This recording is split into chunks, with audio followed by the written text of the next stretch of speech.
তো বন্ধুরা, আজ কালকে রাত্রেবেলায় কিছুটা ভাত বেঁচে গেছিল, তো আজকে চিন্তা করলাম যে ভাতটা দিয়ে কি করা যায়। তো ভাতটা আজকে ফ্রাই করব। তো তার জন্য দুটো ডিম নিয়েছি, ডিম দিয়ে পেঁয়াজ দিয়ে কাঁচা লঙ্কা দিয়ে ভাতটাকে ফ্রাই করব। খাওয়াও হয়ে যাবে, ভাতটা নষ্ট হবে না। তো আসুন ভাতটা কীভাবে ফ্রাই করছি আপনাদেরকে দেখাই। তো আমি কড়াই চাপিয়ে দিয়েছি, ততক্ষণ আমি পেঁয়াজটা কেটে দিচ্ছি। একটা পেঁয়াজ নিয়েছি, আমি পেঁয়াজটা ছোট ছোট করে কুচিয়ে নিচ্ছি। ওদিকে আমার কড়াই গরম হয়ে গেছে, কড়াইতে আমি অল্প সরষের তেল দেবো।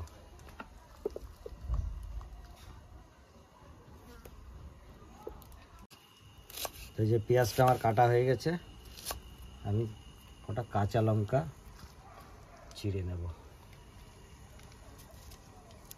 কারণ আমার এক ছোটো বাচ্চা আছে, তো ছোটো বাচ্চা ঝাল খেতে চায় না, তো লঙ্কাটা আমি চিড়ে দিচ্ছি। একটু ঝাল হবে, কিন্তু খুব বেশি হবে না, কুচিয়ে দিলে পরে খেতে পারবে না।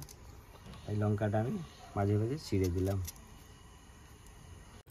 তো গোটা সর্ষে দেবো ফোড়ন,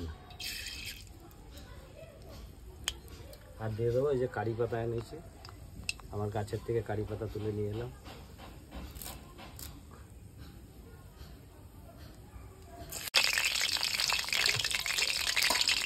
তো সর্ষেটা পোড়া হয়ে গেছে, আমি দিয়ে দেবো কাঁচা পেঁয়াজ।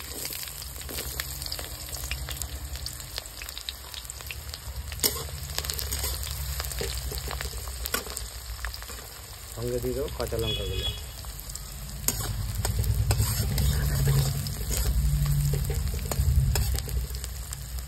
দু টুকরো আলু, আমি এটা সিদ্ধ আলু, ভাতের সঙ্গে সিদ্ধ করা হয়েছিল, এই আলুটাকে আমি এর সঙ্গে দিয়ে দেবো।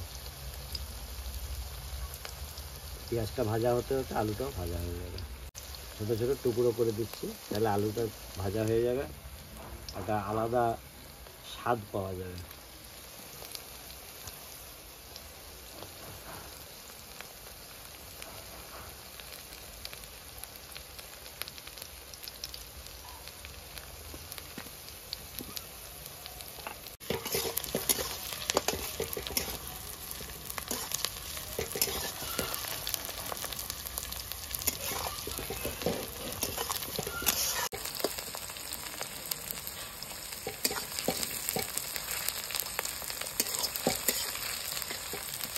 এই যে এটা আলুটা আর পেঁয়াজটা আমি একসঙ্গে ভেজে নিয়েছি, এরপরে আমি দেবো দুটো ডিম।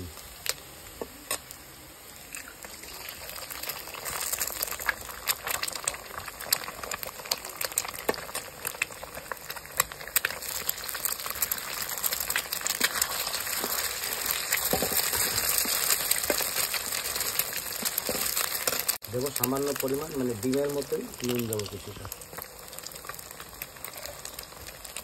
কেন একবারে নুন দিলে পরে ডিমটা লালা লালা, তো ডিমটাতে পুরো নুনটাই ঢুকে যাবে, তাহলে আবার ডিমটা মুখে খাওয়া যাবে না। তাই জন্য সামান্য নুন দিলাম।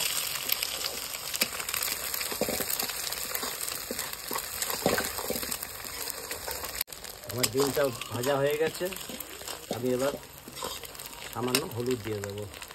হলুদ দিলে পরে ডিমের আষ্টে ভাবটা কেটে যাবে, প্লাস ভাতটা একটু কালারফুল হবে, দেখতে ভালো লাগবে, খেতেও ভালো লাগবে। কারণ ছোটোবেলায় আমরা গরম গরম ভাত মা দিত, শুধু নুন আর হলুদ দিয়ে খুব সুন্দর ভালো খেতে লাগতো, এবং হলুদ নাকি খাওয়াটাও খুব ভালো, কাঁচা হলুদ দিয়ে ভাত খাওয়া খুব ভালো। তো যাই হোক, তার উপকারিতাটা আমি সঠিক জানি না, কিন্তু হলুদ দিলে পরে কালার হবে এবং ভালো সেন্ট আসবে, তাই জন্য আমি কিছুটা হলুদ দিলাম। এরপর আমি ভাতটা এর মধ্যে দিয়ে ফ্রাই করব।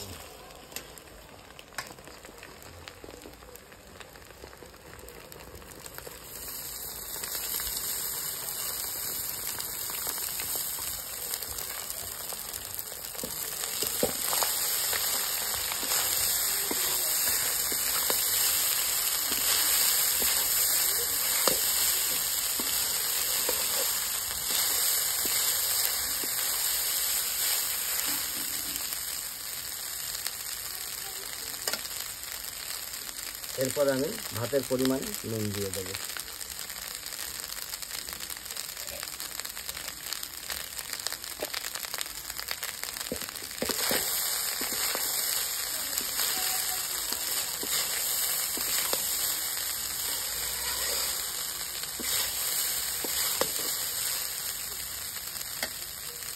এই যে আমার বাসি ভাত ভাজা রেডি হয়ে গেছে। আপনারা এরকম ভেজে খাবেন, খুব ভালো লাগবে এবং অন্ন নষ্ট হবে না। মানে যে অন্নর জন্য আমরা সারাদিন পরিশ্রম করি, মানে সারাদিন পরিশ্রম করি, তো সেই অন্ন যদি নষ্ট হয় সেটা ভালো লাগবে না। তো যাই হোক, এইভাবে করে খেলে পরে অন্ন নষ্ট হবে না, খাওয়াও হয়ে যাবে।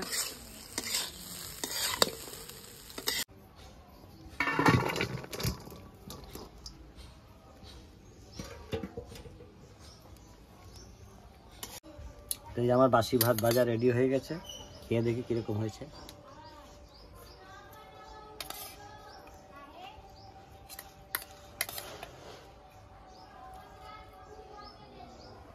খুব সুন্দর হয়েছে। এইভাবে আপনারাও ভেজে খাবেন, খাবার নষ্ট হবে না, পেট সকালের টিফিনও হয়ে যাবে। তো বন্ধুরা, আজকের ভিডিওটা কীরকম লাগলো অবশ্যই কমেন্ট করে জানাবেন। ভালো লাগলে একটা লাইক করবেন, শেয়ার করবেন এবং আমাদের সঙ্গে থাকবেন। আবার কিছু নিয়ে আসবো আপনাদের কাছে। সবাই ভালো থাকবেন।